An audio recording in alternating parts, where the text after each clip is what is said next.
Have you ever stepped into a garden and felt like the world just slowed down for a moment? The rustle of leaves, the subtle fragrance of blossoms, the warm kiss of sunshine, there's something profoundly peaceful and grounding about being surrounded by nature.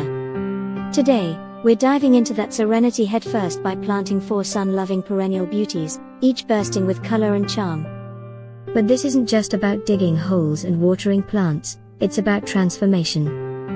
It's about turning overlooked corners of your garden into radiant, blooming sanctuaries that echo your passion and patience. Let's start on the west side of the garden, where full morning sun gives way to a gentler shade in the afternoon. This patch has been through a lot: cutbacks, weather changes, moments of bloom, and times of dormancy. It's a living, breathing canvas. And while some areas look sparse post-shear, you can already see the promise of beauty returning. Echinaceas are holding on, new growth is peeking through, and the bones of the bed, the iris foliage, the David Austin roses, still radiate structure and elegance. We often think of gardens in their peak, when everything is in bloom. But the real magic happens in these quiet transitions. Like a symphony, every note matters. Even the pauses. That's why today's planting isn't just a quick fix for visual gaps, it's a thoughtful layering of color, texture, and timing. It's a commitment to a blooming future. Now, picture this: vibrant luminary backlight phlox standing tall, their white petals glowing like stars against the backdrop of deep green. These aren't just any phlox. They're mildew-resistant, sturdy, and carry a personal history. My mom adored these in her garden. Her older varieties needed constant care, flopped over easily, and battled mildew. But these are tough. Beautifully re-engineered to bloom mid to late summer, they're here to keep the garden glowing when early summer perennials take their bow. Nearby, we're adding Wizard of Oz Veronica, with its magical purple-blue spikes. Compact, clean, and low maintenance, this variety will nestle into the edge of the bed like it was always meant to be there. It's one of those plants that quietly transforms a space, unassuming, yet utterly essential. And what would a summer garden be without the bold touch of pink? Firefly Fuchsia Yarrow brings just that, a punch of vivid color. It's more than pretty, it's practical. Yarrow thrives in poor soil, shrugs off drought, and keeps on blooming. I've known the wild kind since childhood, helping my dad battle its unruly spread in pastures. But this cultivar behaves.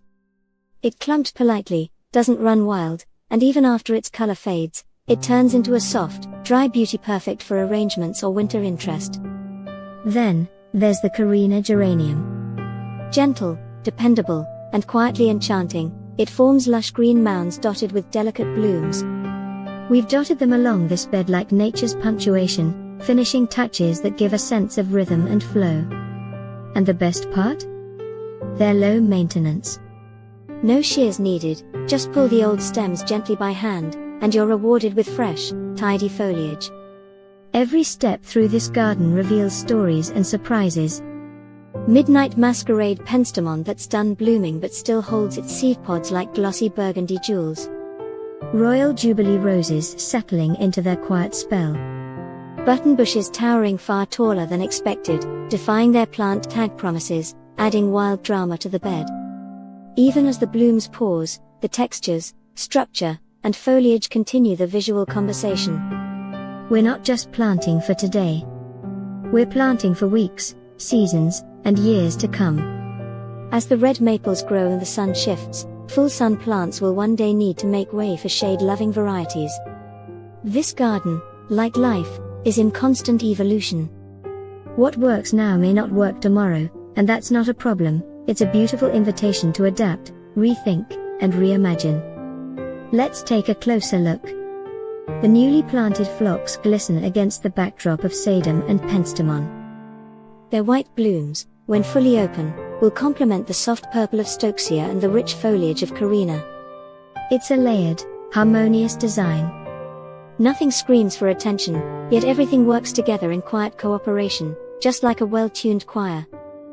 But gardens aren't just about adding, they're about caring, too.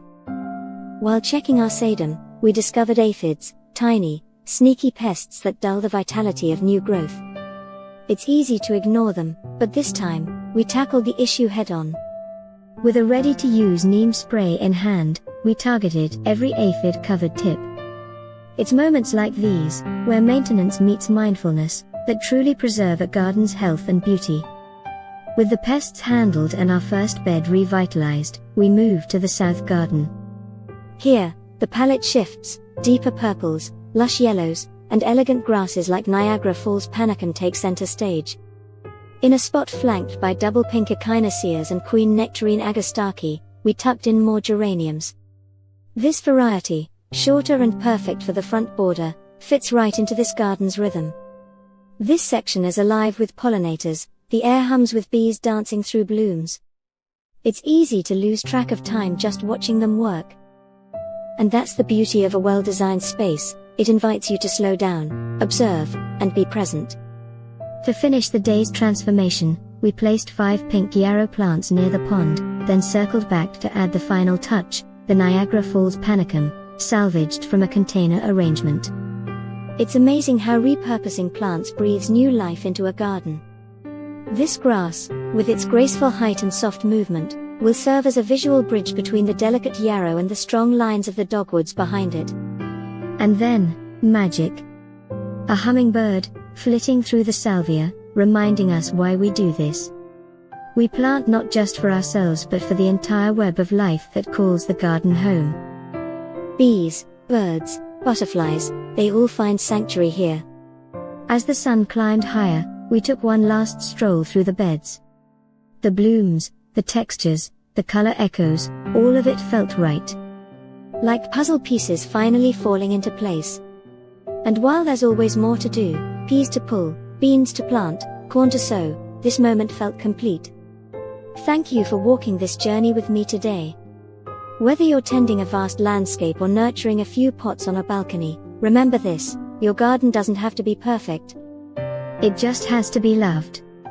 And with every plant you tuck into the soil, every pest you manage, every bloom you pause to admire, you're growing more than just flowers. You're growing joy, resilience, and peace. We'll see you in